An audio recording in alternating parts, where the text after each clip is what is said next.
System में energy कैसे flow होता है, how the energy flows in an ecosystem. अब यहाँ पे ये बताओ। हाँ, ये डायग्राम हिंदी में कृति पत्रिका क्रमांक 10। आपको परितंत्र में ऊर्जा का प्रवाह इसके बारे में पढ़ना है। तो यहाँ पे आप देखो एक फूड चेन दी है। जैसे हमने पढ़ा है कि वनस्पतियाँ स्वयं पोषी होती है, प्लांट्स और autotrophs.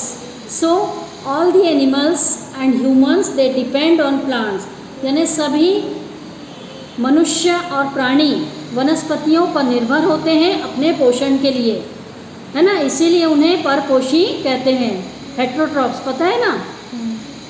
Plants are autotrophs, why they prepare their own food material, वो अपना भोजन खुद बनाते हैं, इसीलिए ऑटोट्रॉप्स हो गए। और जो अपना भोजन खुद नहीं बना पाते, they can not prepare themselves, example animals and humans, they are heterotrophs. समझा? सुनो आप लोग भी।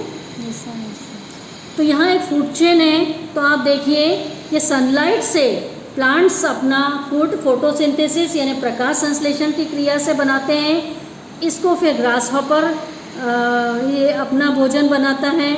उसके बाद में मेंढक, सांप, बाज, फिर ये जब इनकी डेथ हो जाती है तब इनका डिकम्पोजिशन होता है सॉइल में।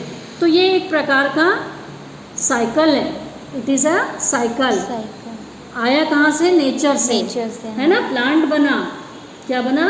प्लांट बना, है ना। प्लांट को किसने फीड किया? ग्रास हॉपर ने। एनर्जी ट्रांसफ़र हुई। फिर ये एनर्जी कहाँ ट्रांसफ़र हुई? टोड में यानी मेंढक में। मेंढक से किस में गई? सांप में, स्नेक में। और स्नेक से किस में गई? हॉक में, जिसको बाज। और जब इसकी डेथ होगी तो ये कहाँ डिकम्पोज होगा? सॉइल में। कहाँ डिकम्पोज होगा? सॉइल में। तो आया कहाँ से था? नेचर से, और फिर से कहाँ गया? नेचर में, है ना। तो इट इज़ अ साइकिल, और ये ऐसे प्रोसेस को हम फूड चेन कहते हैं। नीचे आप देखो, इसको दिखा ट्रॉपिक लेवल।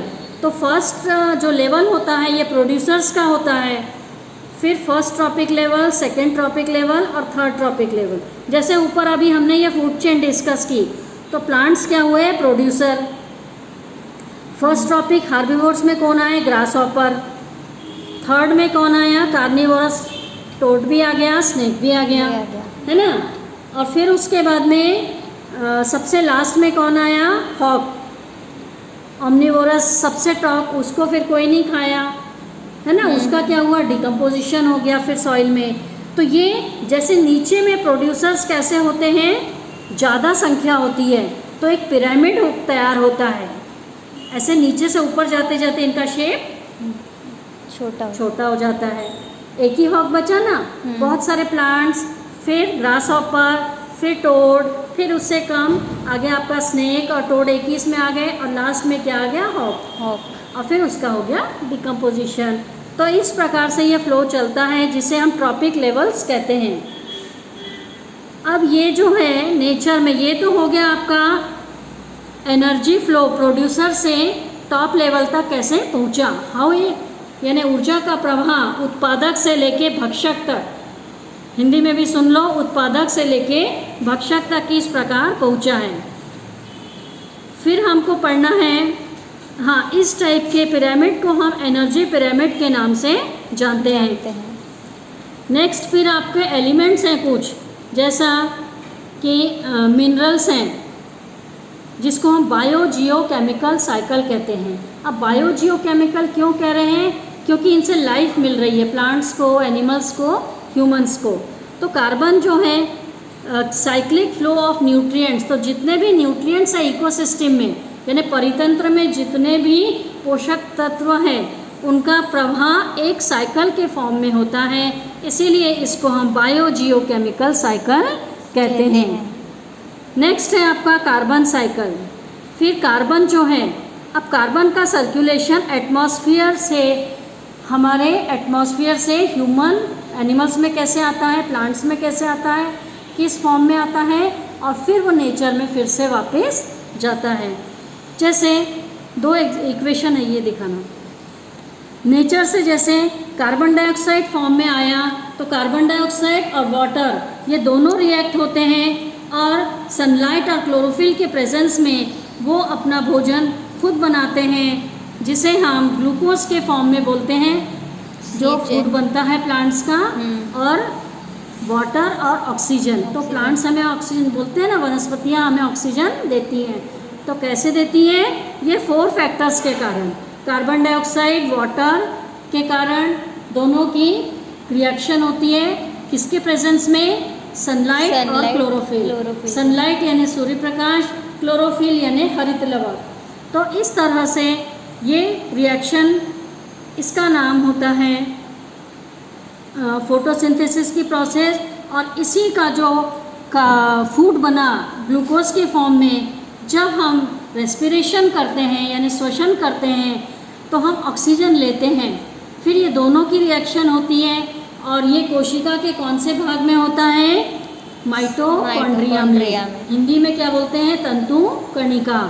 तो इस तरह से फिर हम जब छोड़ते हैं तो ज़्यादा कौन सी गैस निकलती है? Carbon dioxide. एनिमल्स का भी वैसे ही है। और एनर्जी जो है वो एटमॉस्फेयर में रिलीज होती है। तो ये हो गई आपकी कार्बन किस फॉर्म में जो है वो एटमॉस्फेयर में और ह्यूमन एनिमल्स में सर्कुलेट होता है। नेक्स्ट है आपकी nitrogen cycle, sorry oxygen cycle देखेंगे। ऑक्सीजन साइकिल, अभी हमने बात की कि हमारे एटमॉस्फेयर में 21% ऑक्सीजन होता है और इसका जो रिसाइकलिंग होता है वह किस फॉर्म में हमारी बॉडी में जाता है। इस साइकिल में दोनों एलिमेंट्स होते हैं, बायोटिक और एबायोटिक। एबायोटिक यानी non living, biotic means living, है ना, जैविक और अजैविक। तो जैविक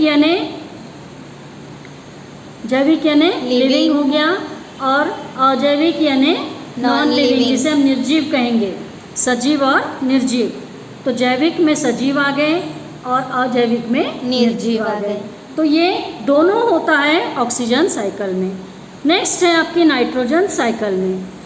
तो 78% जो नाइट्रोजन होती है हमारे एटमॉस्फेयर में, तो इसका सर्कुलेशन नाइट्रोजन गैस के फॉर्म में, दोनों फॉर्म में होता है, बायोटिक में भी और एबायोटिक में भी, जैविक में भी और अजैविक में भी होता है। तो इसे हम नाइट्रोजन साइकिल कहते हैं।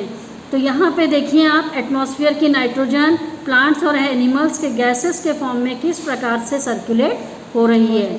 तो आपको थोड़ा थोड़ा ही शॉर्ट में आपको ये कॉन्सेप्ट समझने हैं। तो ये आपकी एक्टिविटी शीट नंबर 10 हो गई, जिसमें आपको energy flow in an ecosystem यानी परितंत्र में ऊर्जा का प्रवाह। अभी आपकी